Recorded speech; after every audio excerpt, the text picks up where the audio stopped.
All right, Frank Bonada here for Sportskeeda MMA.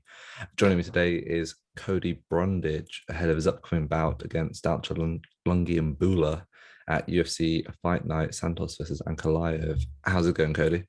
It's good, man. Thanks for having me. Not my pleasure.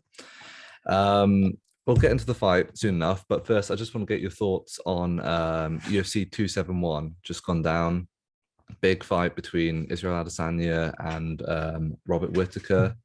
As well as a number one contender fight with Cannonier Brunson. Just give us your thoughts on that whole card and the performances that went on.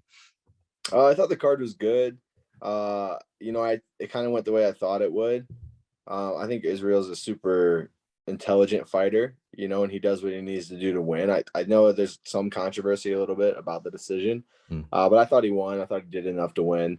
The takedowns, they weren't really effective, even though Robert got them. He didn't even really control too much. He didn't land too much damage at all. So it's hard to score those heavily. And then the striking, he was winning, or Izzy was winning the striking. Robert had his moments, but I would say overall, I've gone back and watched it, and I would say Izzy probably won those. Um, I was pretty surprised by Tai Tuivasa finishing Derek Lewis like that. If anything, I would have thought that would have gone the other way. And that's going to be interesting because, up top you've had Cyril Gahn, Derek Lewis, Stipe, and Francis, and that's kind of been like your revolving door Hmm. of title challengers. So it's gonna be interesting to see what they do with Tai Tuivasa if they try to push him early. I think against a Gahn, I think would be a tough matchup for him. But like him and Aspinall would be a Hmm. sick fight if Aspinall gets past Volkov. I think that's a really good fight that has a lot of intrigue, and they're both young, So I'd be interested to see what they're gonna do with that. The Cannonier fight, I actually picked Brunson. I thought Brunson was going to be able to use his wrestling a little more effectively, but he just seemed to get really tired quick. He implemented his game plan really well early, but Cannonier he's got that one shot knockout power, and he was able to stuff the takedowns, tire Derek out a little bit, and finish him. So good for him. I think he has a tough time with someone as tactical and long as Izzy, but we'll see. So Hmm. I think that'll Yeah. be a kind of a boring fight. I'll be honest. I think it'll be similar to how Yoel and Izzy's fight was, where Um, Izzy's super aware of the power, he's super aware of the danger, and because of that, he just kind of outpoints him over 5 rounds. right. Okay. Interesting. Just out of interest, obviously it does seem like Cannonier is the number one contender, but if Sean Strickland did happen to get the nod, do you see Izzy coming on top again in that one? I think that's a tougher fight. We haven't really seen. I guess Marvin kind of did like just constant pressure, Hmm. walking Izzy down, but he was doing it to wrestle. He wasn't really doing it so much to strike. I think Sean Strickland presents a different animal in terms of he's going to pressure super hard, but just to strike. Hmm. Um, and he's kind of a wild man, that's the X factor, right? Like how much does throwing caution to the wind and just going after Izzy really change the game? Because no one's done that. We haven't seen too many people do that. Um, I think we see both those fights. Honestly, I think they're going to do Cannonier. I think Cannonier deserves it, especially if you look at their last two fights. Strickland, to his credit, said, he's like, I didn't really fight to my potential here, and he beat Hermanson, who Hermanson's no joke. He's a Hmm. killer, but he beat him in a decision, and Cannonier finished Brunson, who was on a tear. So I feel like you got to give it to Cannonier. I don't see Strickland waiting around though. So I wouldn't be surprised if they do like a Strickland Costa, Strickland Vittori fight. And if Strickland gets past that, then I think for sure you see Adesanya Strickland next. But it's tough because I think 85 is one of those divisions in the UFC. I'm in the division, so Hmm. it's hard to say this, but I feel like right now you have like Izzy's 1A and Whittaker's 1B, and then there's everyone else. I really feel that way. I don't feel like there's anyone on those guys' level right now. And it's kind of the same way I feel about 170. I think you got Usman 1A and you got Colby 1B, and then the rest of the division. So we'll see. I think the Strickland fight will be more entertaining. If Strickland fights Izzy, I think that'd be more entertaining than Cannonier and Izzy, to be honest. But we'll see. If that is the case of like you say, sort of 1A, 1B with Whittaker and Izzy, do you think the trilogy fight between Whittaker and Izzy is that inevitable then?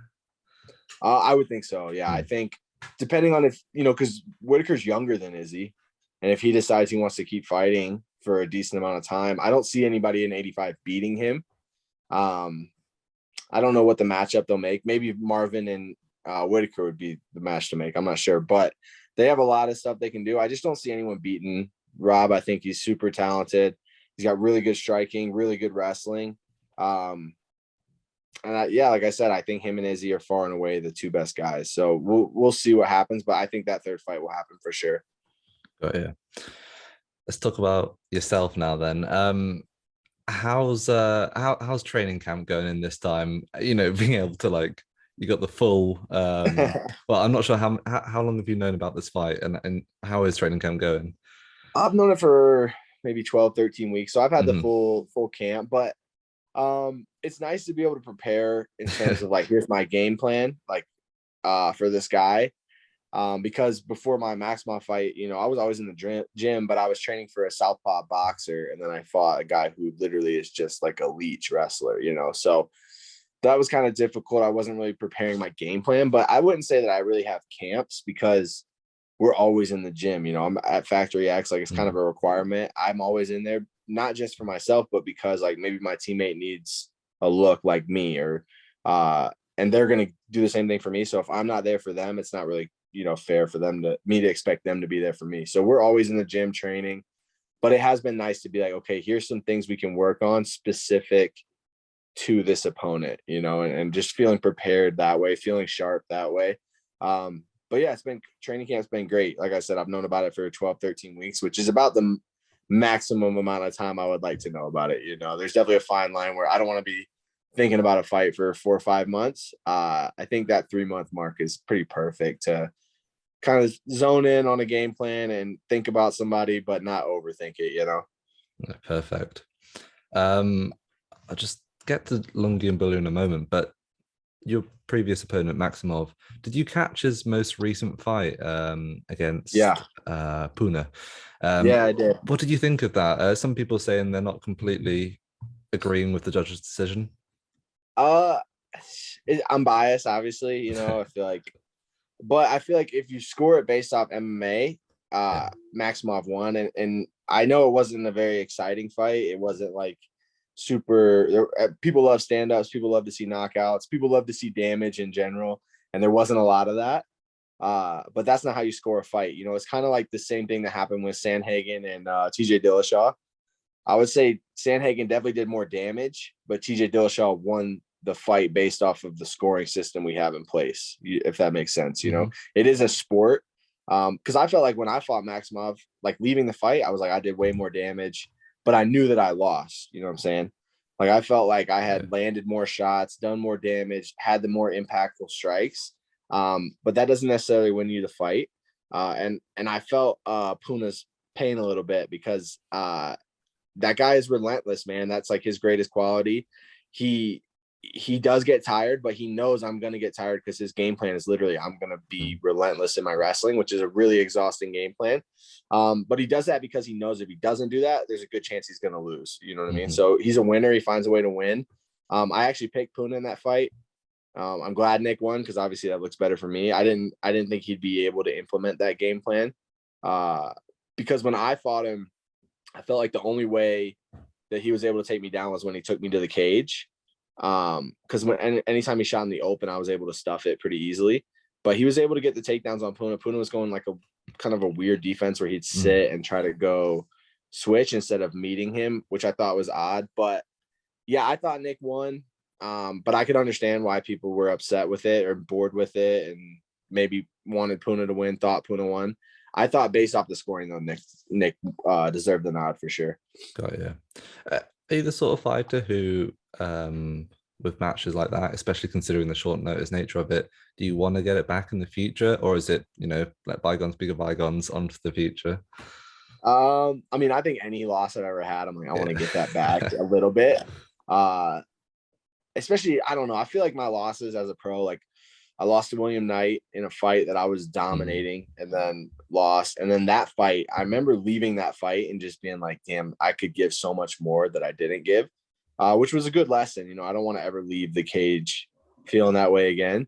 But yeah, I mean, I definitely want to get it back. It's not something that's probably going to happen because we're both young in our careers, and maybe like way down the road it will. There's just so many other opponents they could give you, you know, so many years from now that maybe we will be able to run it back. But the UFC doesn't like doing that too much unless it's for a title or, you know, a main event. So I kind of just have to swallow it a little bit and deal with it. But yeah, it stings a little bit because you're like, man, I feel like I'm better than that kid, whether you are or not. You know, I feel like I'm better than both the guys I lost to in the UFC. So I'm like, I feel like I could beat those guys on 9 out of 10 times, and that's the one time they won. And it doesn't matter though, right? Like you said, they got to let it be bygones, and move forward. Yeah, it's the nature of the beast, I suppose. Yeah.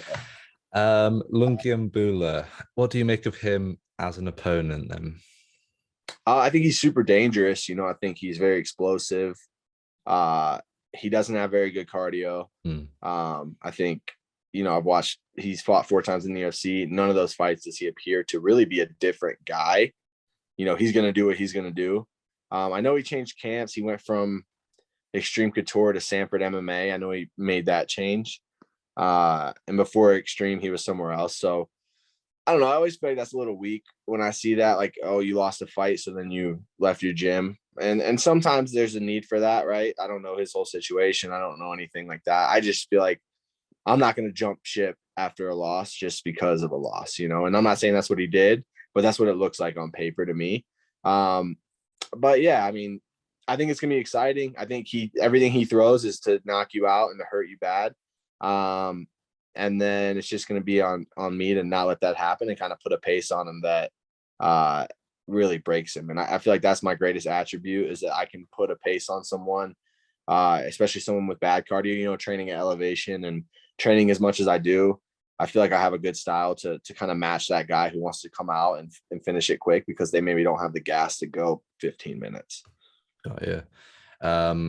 Could I get an early prediction from you for it? What's the... Yeah, I think the first 4 minutes are going to be nuts. I think he's going to really come out hard, try to finish the fight. But I think after that, it gets pretty easy for me. I think if I can avoid the big storm that comes in the beginning, I think it gets pretty easy because, like I said, I have the pace, I have the cardio, and then, you know, I feel like I'm better everywhere. Skill for skill, I feel like I'm better everywhere. I think I finish him late second, early third. I just think it's going to be kind of a war of attrition. You know, I got to just put a pace on him, kind of grind on him. It might not be the most fan-friendly fight in the beginning, but as time wears on, you know, that's where I'll find my openings as he gets more tired. Kind of like the Ankalaev fight. You know, Ankalaev was able to take him down, wear on him, really hurt him on the ground. And then when they came out in the third round, he wasn't, you know, his defense wasn't there. His head movement wasn't there. The explosion wasn't there. And Ankalaev was able to get the finish. I think it would be pretty similar to that. Honestly, yeah, I think late second, early third. Oh, yeah. So I always find it interesting to ask, during, like, you know, the fight week of building up to the fight, you know, you'll be on location. What do you do to sort of relax and, you know, get yourself in the zone and everything?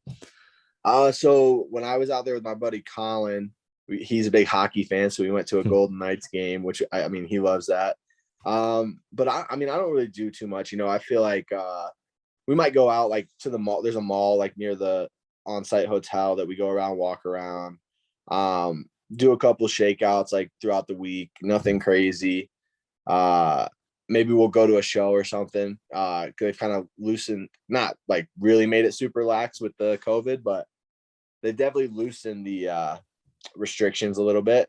I'll find something to do, you know, like little things here and there, but really it's just hanging out. I mean, you're hanging out with your boys. I got Colin Anglin's going to be going out there with me. Dustin Jacoby will be out there with me. So you're just out there with your boys, having good vibes. And then, you know, you almost forget that you're fighting until you weigh in and you do the weight cut. And then you're like, okay, it's not just hanging out with my friends this weekend. I got to go work and make something happen. So like I said, I don't do anything too crazy, just some little things here and there.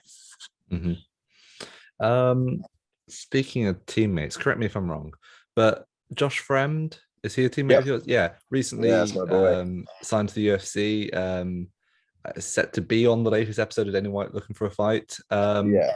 What do UFC fans have to look forward to in terms of him as a fighter? Josh is a great fighter. He's one of my best training partners. One of my good friends. I'm super happy for him to be in the UFC, and he really is a huge fan favorite. He will be, I think. He speaks well and he knocks people out. He won this fight by submission.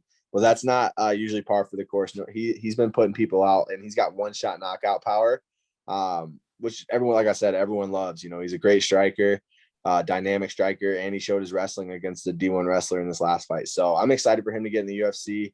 I think he's a problem. He'll be a problem for a lot of people. He's tall, he's long. Yeah, I'm excited for him. I think fans will really like him too, which is cool. He's got a style to go win bonuses, and he's where he deserves to be for sure. He's earned that spot multiple times, and I'm glad he was able to cash in on it. Awesome. All right, one last question for me then. Obviously you're dialed in on Lungiambula right now, but are there any other guys out there that you sort of have your eye on that future fight wouldn't mind that? Not even like vindictively, just what's a good matchup for you? Anyone else out there? Yeah, for sure. I think anybody that was on Tough this last season, I would fight any of those guys. I like my matchup against all those guys. I've trained with a few of those guys. I fought Brian Battle as an amateur. So I feel like I match up really well with a lot of those guys. So any of those. And then, I mean, obviously there's a few other guys that are kind of at the same point in their career as I am. I'm not trying to fight like 20, 30 fight vets right away. Obviously, I'm still pretty young in my career. I've only been a pro for, trying to think, a little over 2 years now, which isn't a ton of time. I came through the ranks pretty quick. I got my opportunity. So yeah, there's a lot of matchups I like. I think those tough guys would be pretty nice there's a couple of them, Andre Petrosky, I've trained with him. I'd like that matchup a lot. I think I win that fight fairly easy. And then, like I said, I fought Brian as an amateur. I lost a split decision. So like you said earlier, I definitely want to get that one back eventually. But yeah, there's lots of good matchups, lots of young talent in the division. So I mean, I'd be pretty happy with whoever they offer me, but I just got to go get this win first, and then hopefully keep that streak going. 100%. All right, Cody, thank you so much for coming on. I really appreciate you giving me your time. If there's any shout outs, social media plugs, any of that, the floor is yours. Oh yeah, just Cody_Brundage_ on Instagram. Go follow me. But that's really it, man. Yeah, I want to just thank my wife. Obviously, she does a ton for me, taking care of our daughter, letting me train full time. So you need that in your life. You need that support. My team at Factory X, my management team, Iridium Sports, my team makes it all work. And it's not always easy, but it's worth it. Brilliant. Well, thank you, Cody, and best of luck in the upcoming fight. Thanks, brother. Appreciate it.